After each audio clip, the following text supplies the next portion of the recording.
Assalamualaikum warahmatullahi wabarakatuh. Alhamdulillah, wassalatu wassalamu ala rasulillah wa ala alihi wa sahbihi wa mawalah, wa la hawla wa la quwwata illa billah, amma ba'dah. Saudara-saudaraku pecinta channel Santri Berbagi, apa kabar Anda hari ini? Pada video kali ini saya ingin bercerita. Beberapa waktu lalu saya diundang ngariung atau kenduren oleh tetangga saya dalam rangka acara selamatan pernikahan anaknya. Ketika itu saya duduk di samping seorang kiai yang kebetulan adalah kakak saya.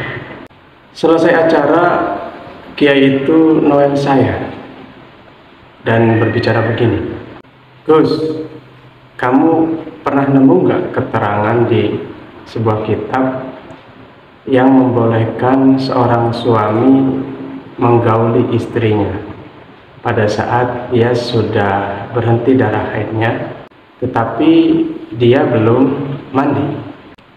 Jawab saya, "Aduh, tunggu dulu, karena saya belum nemu keterangannya dalam kitab.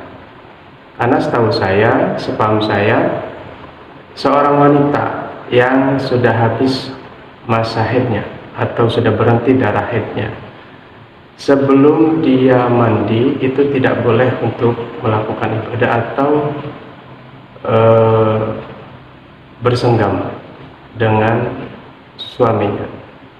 Artinya untuk dihalalkan bisa melakukan ibadah atau bisa berhubungan intim dengan suaminya, dia harus mandi dulu. Karena wa yahrumu bihi ma yahrumu bil jinabah wa mubasharatu ma baina surratiha wa rukbatiha wa qila la yahrumu ghairul wad'i, bahwa haram oleh sebab haid apa yang diharamkan oleh sebab jinabah atau junub, dan termasuk haram melakukan cumbuan di seputar wilayah antara pusarnya dan lututnya. Ada yang berpendapat tidak haram, tidak apa-apa, asalkan jangan memasukkan penisnya ke dalam farji si wanita itu, atau tidak wati atau tidak bersenggama. Jadi selain daripada itu masih boleh, masih tidak apa-apa. Itu menurut sebuah keterangan.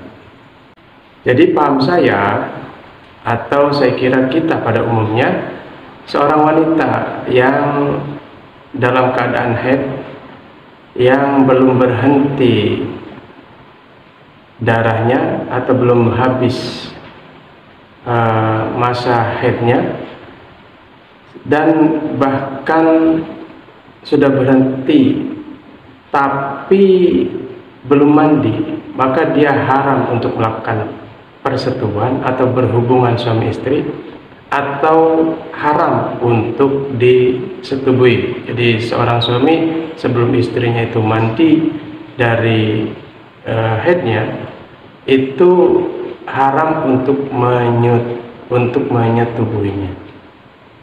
Singkat cerita, saya minta waktu untuk mencari jawaban pertanyaan tersebut. Kemudian pada akhirnya saya nemu keterangannya di kitab Fathul Mu'in karangan Syekh Al-Imam Zainuddin bin Abdul Aziz Al-Malibari, yang keterangannya begini: "Wa idza qata'a dammuha halalaha qabla al-ghusli shaumun la wat'un, khilafan lima bahathul allamah al-jalal as-suyuti rahimahullah, ay min hillil wat'i aidan bil inqita'." Artinya, ketika darahnya telah berhenti, boleh baginya si perempuan itu atau sang istri itu untuk melakukan puasa, tidak boleh untuk melakukan hubungan badan. Berbeda dengan pendapat Imam As-Suyuti yang memperbolehkan untuk melakukan berhubungan badan setelah berhentinya darah haid. Jadi jawaban atas pertanyaan Kiai tadi yaitu, bolehkah seorang wanita yang telah berhenti darah haidnya atau telah berhenti masa haidnya untuk berhubungan badan atau disetubui oleh suaminya sebelum mandi? Maka jawabannya adalah boleh menurut pendapat Imam As-Suyuti.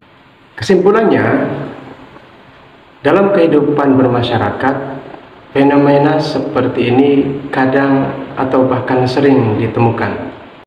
Orang awam kadang atau sering tidak peduli dengan hukum. Tidak peduli kalau itu menjijikan atau tidak.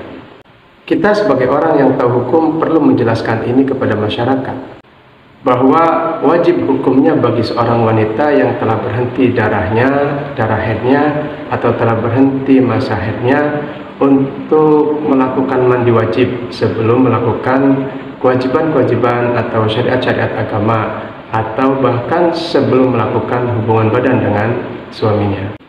Tapi kalau memang mendesak banget, umpamanya suaminya sudah tidak tahan atau karena kesulitan air, maka boleh sebelum si wanita itu mandi untuk berhubungan badan dengan suaminya, atau suaminya boleh menyetubuinya asalkan memang sudah berhenti, dengan catatan mengikuti pendapat Imam As-Suyuti.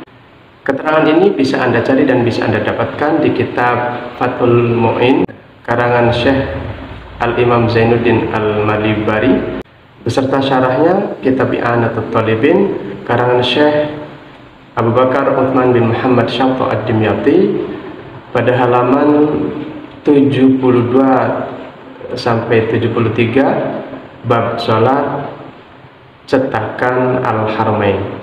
Demikian, semoga video ini bermanfaat untuk kita semua, dan saya tutup.